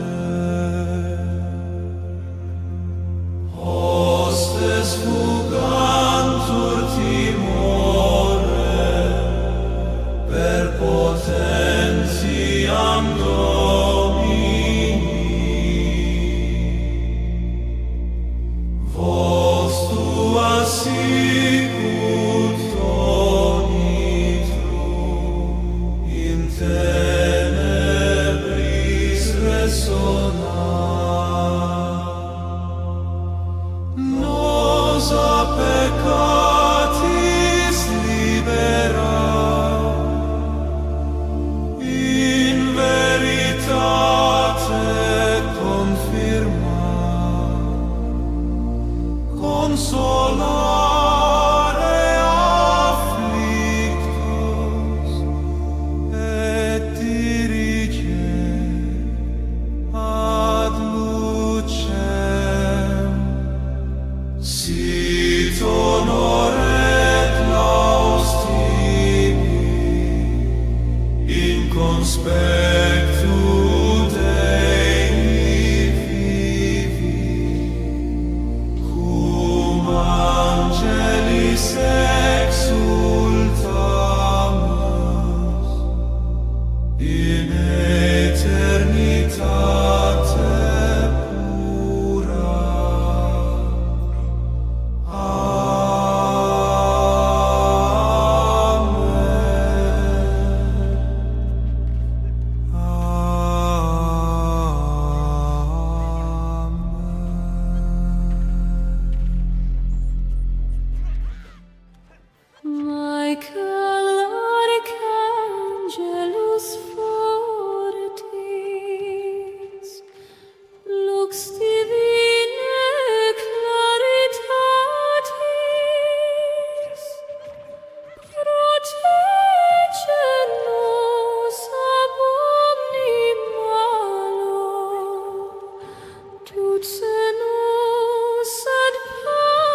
Creator passis Dei in praelio fortissimus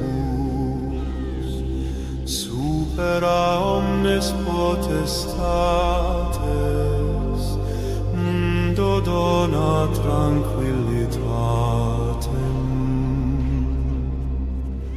gladius tuus chorus lux aurore fulger omne malum dissolvitur per sanctum nomen Iesum nos adiuva in pugna contra vitia carnis erige animas nostras in fide firma permane.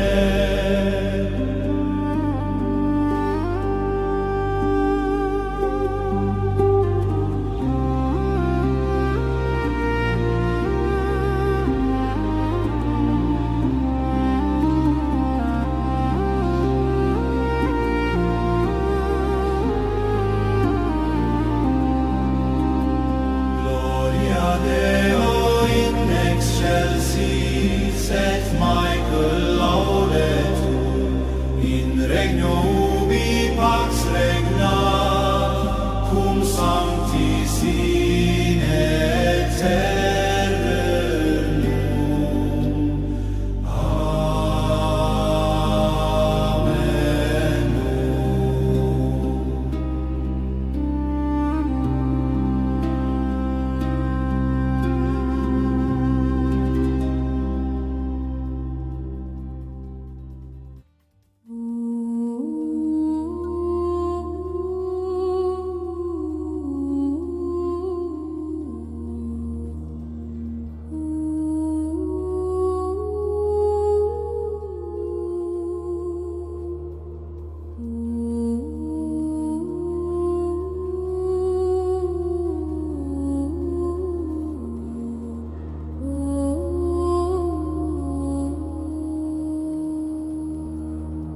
O Michael, lumen haili, splendor purae veritatis, consolare corda trista, spes renascatur in nobis. Sub alas tuas nos cape, defende a viro maligno, quidam viam rectitudinis, ad regnum Dei perdum. Princeps angelorum sancte, fortitudo Domini magni, nos erige in tentatium homo, in labore da patientia. Sibilos et in aeternum, o defensor animarum,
insidias tenebrarum. Lux Dei cor nostrum tanga, hostes fugentur longe. Virtus Spiritus Sancti sit nobis scutum firmum. Exaudi preces humiles, nos in fide corrobora. Faciem Dei contemplari ad aeternam vitam dus. Sit laus Deo Altissimo, qui te nobis misi. Ad defendendas animas in aeternum gloriam.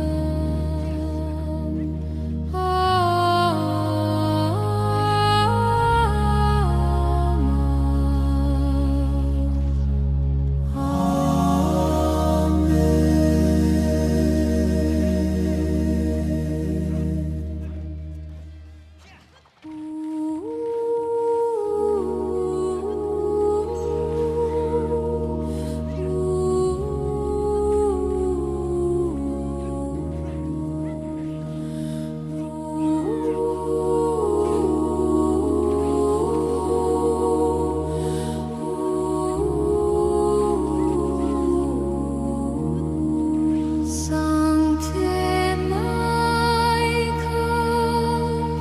custos fidei, per ignem purum Dei, in nobis accende lumen, ne succumbamus umbris. Tu qui portas in victoria signum crucis Domini, Protege nos peregrinos in via sanctitatis.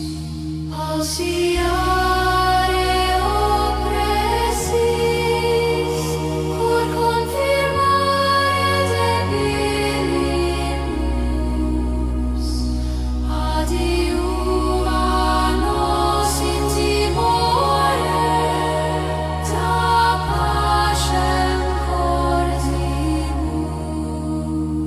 Te laudamus sine fine, Princeps gloriae celestis, exercitus angelorum tecum